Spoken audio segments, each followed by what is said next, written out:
Here at Animal Kingdom. Alright, kid.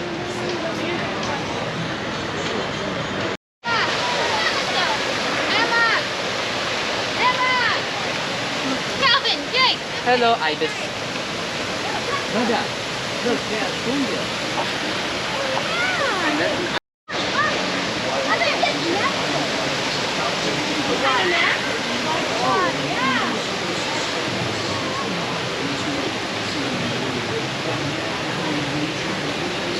You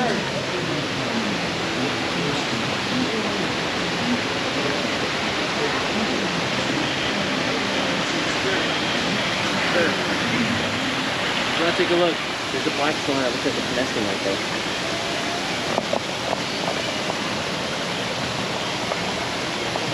You need to get good footage there. Thank you. Yep.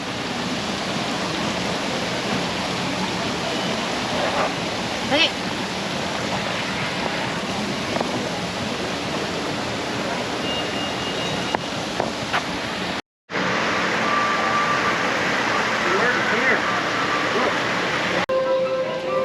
Supposed to be the tree of life. Betcha.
No Everest.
Good and Mickey on the ground. Calling the show.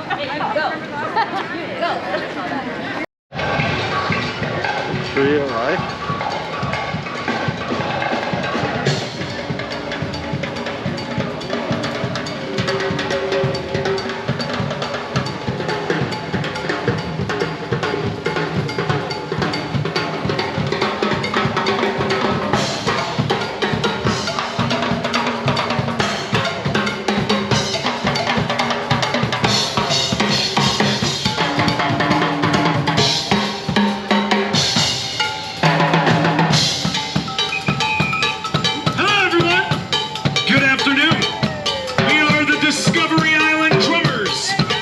We hope you have a great day.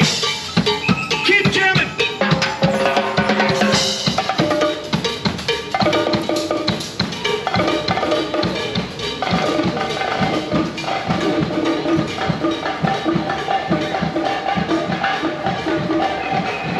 Copy, also female, as she had no horns on her head.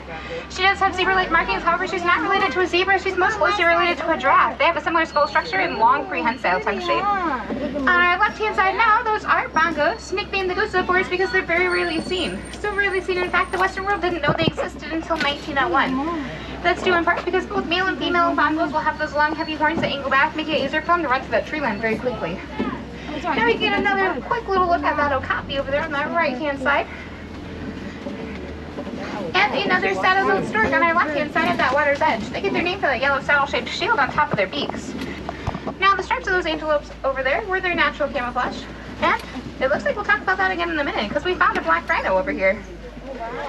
Black rhinos are incredibly solitary, so no surprise this one's by itself right now. They have a pointed prehensile upper lip, as they also mostly eat branches, kind of a common theme out here in our forest. They weigh up to 3,000 pounds, they run up to 35 miles per hour, and they have a limited visibility of just 10 feet in front of them, so they really rely on their other senses to get around out here. There's less than 5,000 black rhinos left in existence. Now back to those antelope. Those stripes are supposed to resemble sunlight coming through the tree canopy above us, shining down onto the forest floor below us. And is most effective as they lay down or hide among tall grass. And I do apologize, I'll be using that word prehensile quite a bit. It just means finger-like, meaning they can use it to grasp at things. For the okapi, it was her tongue to grasp at branches, fall into her mouth, easier to eat. The same thing goes for that black rhino that had the prehensile upper lip.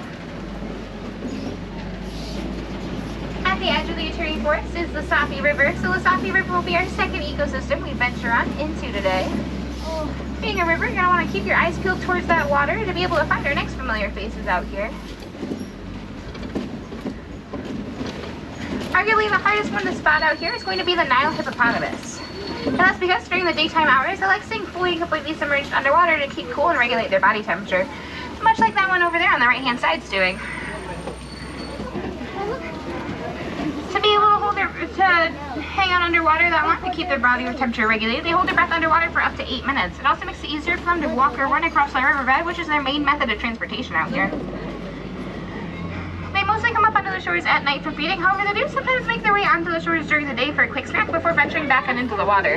And if you notice, that hippo on the left-hand side is walking across the riverbed as we speak. See him? Yeah. Those blackbirds hanging around are turkey vultures. They like hanging around the hippos to be able to exfoliate the hippos' extra dry skin off their backs. And those gray birds across from us are pink-backed pelicans. They get their name for the pink patch of skin in between their wings that grows brighter during mating season. He also has pinkish legs. The wingspan on those pink-backed pelicans is between 7 and 9 feet long. What is that? Which, for perspective sake, the canopy above your head on this truck is a 9-foot canopy. There we go. We were just waiting on a little bit of turkey vulture clearance. As they all line up and sun their wings in front of us. Up ahead is an old bumpy bridge, so I'll go. And to be able to do so, they have a drop crushing power of over 2,000 pounds per square inch. Is that anything? There's sometimes we safely made it away from those crocodiles, though, and that means we can venture on into our third ecosystem out here in our Harambee Wildlife Reserve, which is the savannah. The savannah is the largest ecosystem on our reserve, and often a fan favorite as you have the potential of seeing a lot of familiar faces out there, such as giraffes, zebras, elephants, lions, cheetahs, white rhinos, you name it.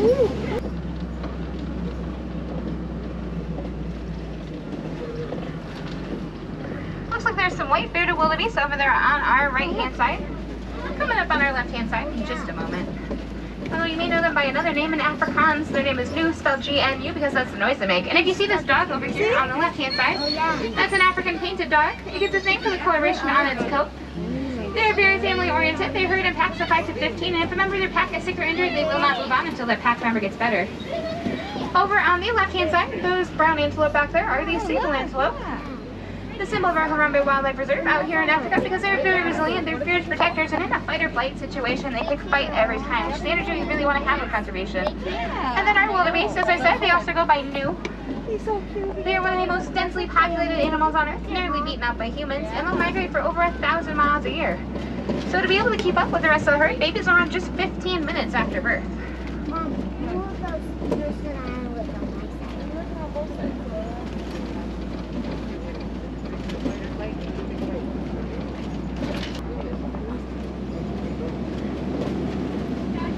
As we get closer again to this Maasai giraffe, you might want to notice its coat pattern. It's more irregular, jagged, and messy than the reticulated giraffe on your animal spotting guide, but this pattern, much like our fingerprints, is unique and easy to identify each other among the tower. No surprise that he's eating right now, as they do eat up to 20 hours a day, but they only need about 30 minutes a day for sleeping, and that 30 minutes is broken up over different periods of time, where they will sleep standing up to be able to protect themselves better. It takes a little bit too long for them to get up from a laying down position. However, when they aren't fully awake and alert, those giraffes will sometimes lay down to be able to give their legs a bit of a rest.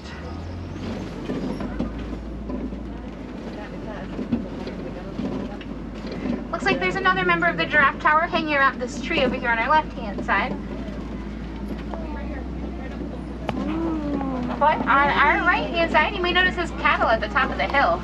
Those cattle are the Nkoli cattle, otherwise known as the Watusi cattle, for the Watusi tribe who first domesticated them.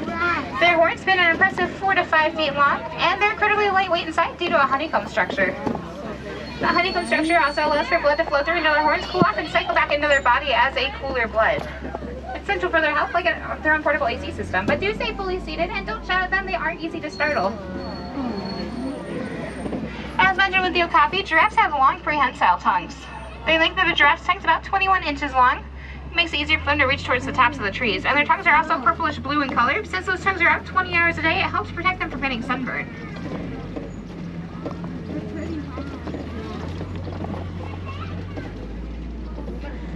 Over on our left-hand side, among some more giraffes, are some Hartman's mountain zebras. Hey, look. They are the most social of the zebra species, gathered in groups called dazzles. And they're also the only species of zebra to have that extra flap of skin under their throat, called a dewlap, that helps regulate their body temperature. Look at how big that one is over there on the back. See it? It's like really big.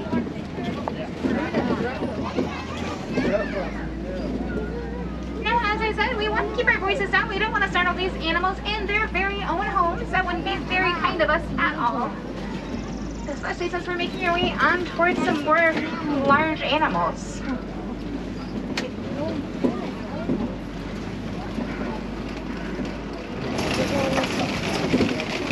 Over on our right-hand side, you may notice that African elephant. They have the largest ears of any elephant species, loosely shaped like the continent of Africa. When they flap those ears, they can drop their body temperature down by as much as 15 degrees. It appears to be by itself, so it's safe to assume that's a male African elephant, as the males are solitary within their species, and the females will herd together with the young led by the matriarch. You may notice that fella's back is a little bit dirty, as they are very prone to sunburn. So they'll throw water on their back followed by sand or dirt to protect themselves from the sun's harmful rays by creating their own natural sunblock.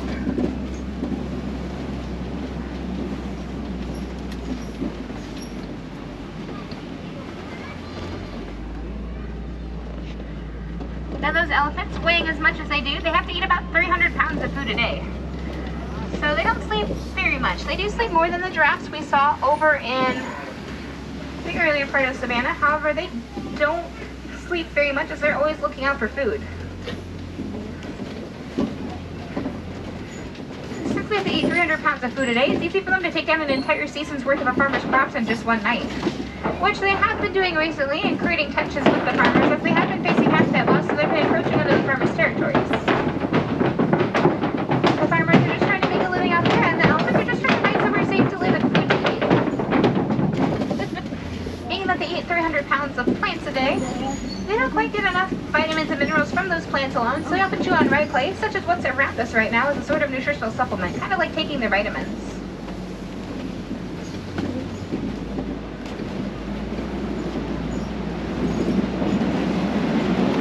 I see some pretty fresh looking tusk marks over on the right hand side. Let's see if we can find more of those elephants.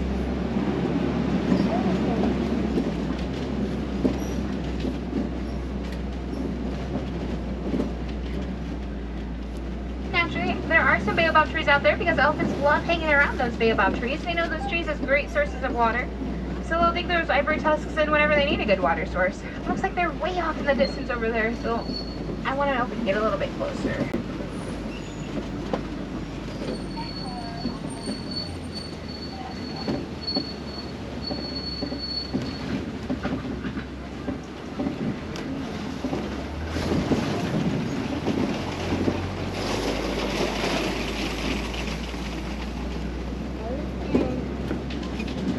Interestingly, elephants will weigh up to 12,000 pounds, and their hearts will weigh up to 50 pounds, their brains anywhere between 8 and 12 pounds. But something as small as a bumblebee, the buzzing noise of a bee, will scare them off. Which will come in handy with conservation efforts on those elephants that we'll talk about later on in our tour.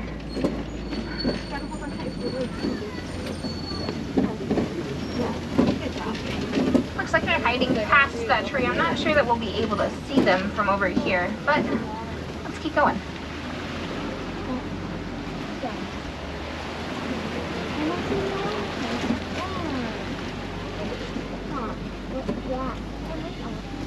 Over on the left-hand side is a flamboyant of greater flamingo. It's the largest and lightest pink in color of any flamingo species.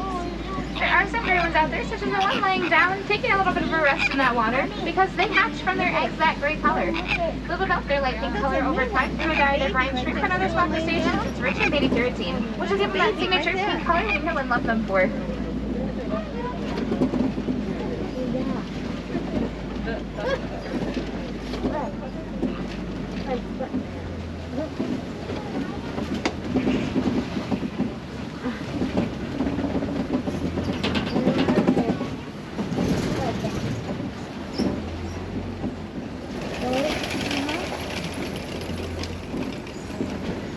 Over on our left-hand side, it looks like there's a pretty fresh-looking mud pit. When a mud pit's as fresh as that, there's usually a sign that white rhinos are in the area.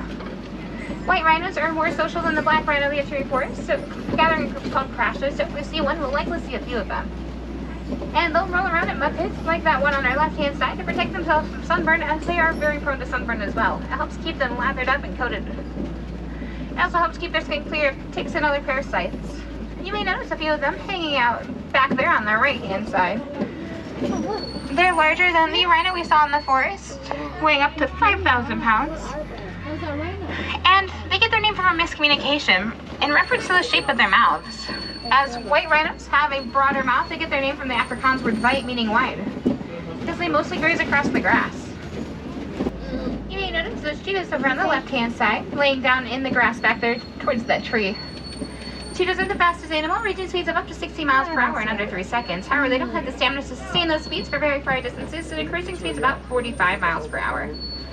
While they're incredibly fast, they're not very strong. Anything their size or larger will scare them off. They are daytime hunters, so you may notice those black and white streaks, those black streaks coming out of the corners of their eyes. They weren't facing us there. However, whenever you see a cheetah head on, those black streaks help absorb or deflect sunlight, making it easier for them to see during the daytime hours. And their tail is flat, so that way they can use it to steer and guide them where they're going, like a boat rudder. Good job. One big laying cat to another will make your way around a copie, and lions will choose copies such as this one as their natural environment of choice because they like having that highest vantage point out there in the savannah. It's very important to them because during the daytime hours, their eyesight's pretty similar to ours. At night, as the sun goes down, their eyesight does get about 6 times better, so for that reason, among others, they are nighttime hunters. Being nighttime hunters, they're inactive up to 20 hours a day, so no surprise if we don't see them quite yet, because they're probably resting up for that big hunt.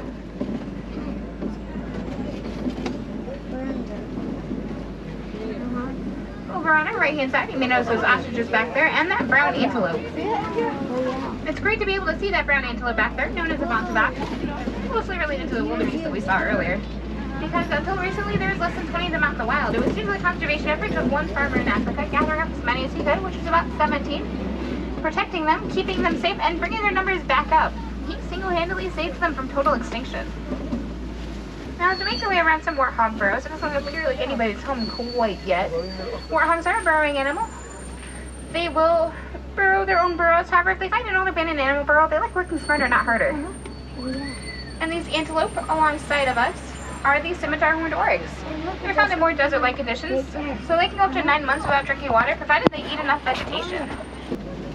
We're about to make our way on into our fourth and final ecosystem out here at our Harambee Wildlife Reserve, which is the Magadi Glen.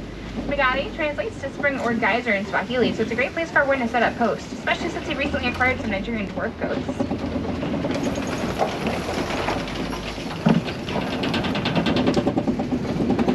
Now these dwarf goats that look like they're up towards the back of the hill right now, we'll see if we can find a few of them, are small, social, and playful little creatures. And they don't take up very many resources. That's about as big as they'll get. It looks like there's one in front of the post as well. It's a great cohabitation between them and the warden. The warden will protect and feed them. They'll provide the warden a nutrient-dense milk. The warden will turn that milk into cheese and give it back to the villagers, making them less reliant on wildlife. And if you see that yellow beehive up front, that's another conservation effort the warden's been working on. That brings us right on back to our elephants, who are facing those tensions with the farmers. Conservationists were the ones who did that study that showed that elephants are terrified of that buzzing noise that bees make. And since elephants have that great memory, they'll hear that buzzing, they'll turn around, and they aren't likely to return to the buzzing. So conservationists to ease tensions between elephants and farmers have been partnering with those farmers to create beehive fences around their crops. The elephants go safely look for food and a place to live elsewhere. The farmers keep their livelihoods safe, and therefore the elephants. And it's a great cohabitation situation between the farmers and the bees as well. The farmers provide the bees somewhere safe to live, which is important as they become endangered. Those bees can help pollinate the farmers' crops, producing a better harvest. And the farmers can harvest those bees' honey for an additional income out in the open market as well. So it's really sweet for everybody involved. As we make our way through these waters, we are venturing closer to our village of Harambee. That being said, there's nothing done for joining me out here on our reserve. For any wilderness explorers on board today, you can get your batch on page 15 from that tent out front. However, you will need to know that we've been riding on board the Simba 1. That is SIMBA 1, found on page 15 of your Explorer Guide.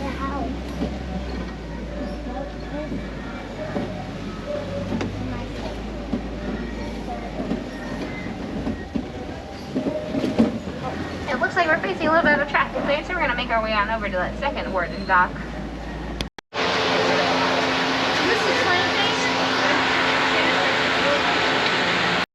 Our present station will be arriving at the last station.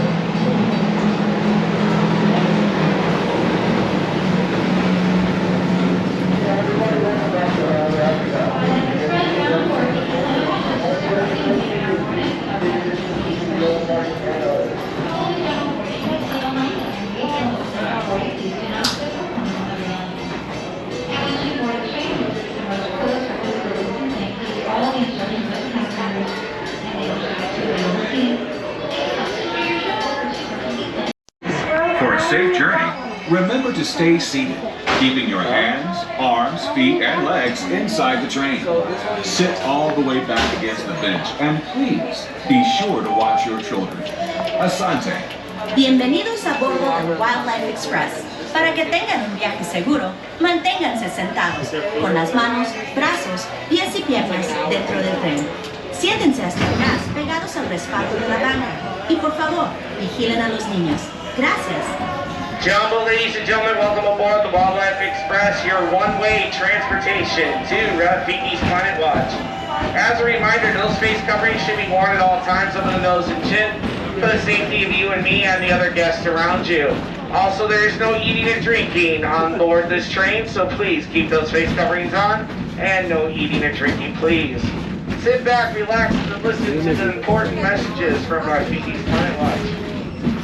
Welcome aboard the Wildlife Express with service to Rafiki's Planet Watch. Here, you'll discover a wide range of animal adventures, from the affection section, where you can get up close and personal with domesticated animals like goats and sheep, to sneak peeks at animal care in action, and a our veterinary, nutrition, and science centers. Also, be sure to check out the Animation Experience at Conservation Station, where you can learn to draw your favorite Disney characters inspired by live animals from one of our animators. Well, that was it. Safari is over. The tradition of Bongos and animation reaches all the way back to Walt Disney himself and his long-standing passion for conservation. He believed it was important that we protect our wildlife and preserve our natural world. This sense of motivation shaped his legacy, from animation to conservation, to the varied adventures we offer here at Disney's Animal Kingdom each and every day. As we make our way to Rafiki's Planet Watch, keep an eye out for some of the exciting wildlife we might encounter along the way, and the highly trained specialists who care for them. From ostriches and rhinos to the mighty African elephant, the species we care for here at Disney's Animal Kingdom are some of the very same animals that inspired animated classics like The Lion King, Jurassic Park.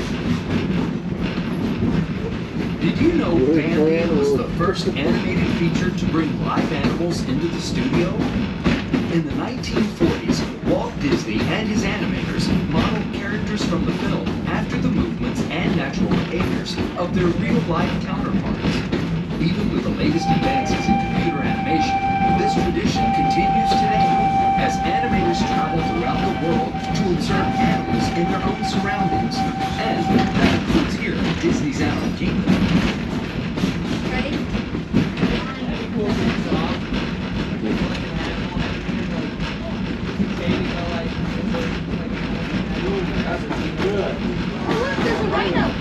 We are now approaching Conservation Station at the Beehive Planet Watch. For your safety and the safety of those around you, please sit all the way back and avoid leaning out toward the railing.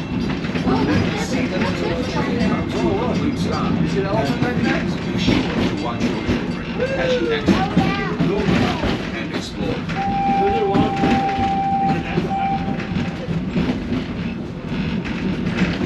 Ladies and gentlemen, please remain seated until the train comes to a complete stop and a cast member has opened the doors for you. As a reminder, as you explore Rafiki's Planet Watch, face covering should be worn at all times unless you are off to the side stationary, standing still to eat and drink. Please distance yourself from other guests and please wash those hands or use hand sanitizer dispensers located throughout the park today. This is Rafiki's Planet Watch. Trains depart every 5 to 7 minutes today. When you're all done here, just come back to the train station and we'll bring you back to Harambee. This is Rafiki's. Remain seated until the doors are open. Watch your step once you exit. Watch your head. And if you hit your head, please watch your language. There's children around. Yeah, this is a different one, I think, isn't it? Yeah. I don't know. I'm not.